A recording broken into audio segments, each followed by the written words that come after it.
माता जी उसके पति मर गए, बच्चे दोनों पुत्र। माता खूब सेवा करती, दूसरों के घर पे बर्तन मांजा करती, झाड़ू पोछा करके बालकों को, संतान को खूब पढ़ाया, दोनों बच्चों को। जब पढ़ लिख कर बड़े हो गए, ऑफिसर बन गए, तो जब ऑफिसर बन गए उनका विवाह कर दिया तो दोनों विदेश चले गए। देखो माँ की यौवन अवस्था समाप्त हुई कैसे, पति मर गया, बच्चों को झाड़ू पोछा करके पालती रही, पूरा शरीर पर जीवन खराब कर लिया। और जब वही बच्चा पढ़ लिख कर बड़े हुए और विदेश चले गए तो माँ की याद भी नहीं करते, अपनी पत्नियों को साथ में लेकर चले गए। ऐसे ही होता है, यहाँ विदेश की कहा गया है, पर हमारे बच्चे भी कुछ नहीं तो यहाँ से कोई रतलाम चला जाता है, कोई उज्जैन चला जाता है, कोई इंदौर चला जाता है, कोई दिल्ली और कोई मुंबई चला जाता है, पर अपनी पत्नी को ले जाते हैं, माँ बाप को गाँव में ही छोड़ जाते हैं। जिन माँ बाप ने तुम्हें एक मिनट, एक पल के लिए, जब उनकी यौवन अवस्था थी, तुम्हें एक पल के लिए अपने से दूर नहीं किया और तुमने कैसे उन्हें बुढ़ापे में छोड़ दिया, क्या उनके ऊपर तुम्हें दया नहीं आई? क्या इस पाप का तुम्हें दंड नहीं मिलेगा? जब विदेश चली गई और माँ यहाँ से फोन लगाती, बेटा तबीयत खराब है, बेटा मिलने आ जाओ।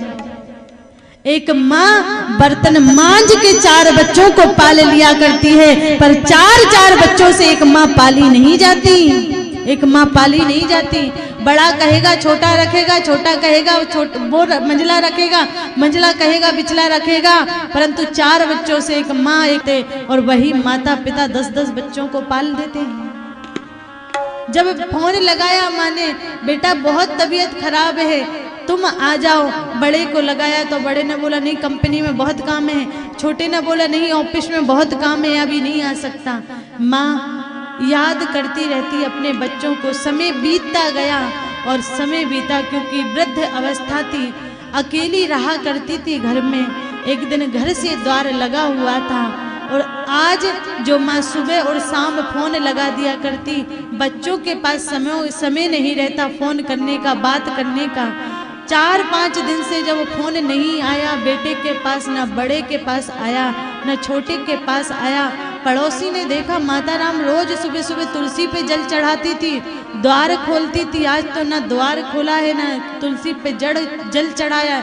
3-4 दिन हो गए हैं। यहाँ जब जाकर द्वार खटखटाया तो अंदर से द्वार लगा हुआ था।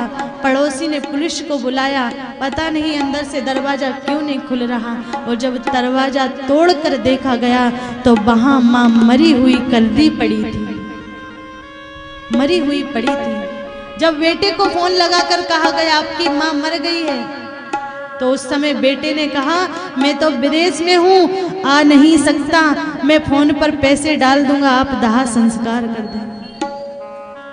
ऐसी पढ़ाई किस काम की, ऐसी लिखाई किस काम की? अरे जो बच्चे पढ़ लिख कर विदेश चले जाएं और आपको यहीं पर छोड़ जाएं, तो फिर ऐसी पढ़ाई का कोई मतलब नहीं।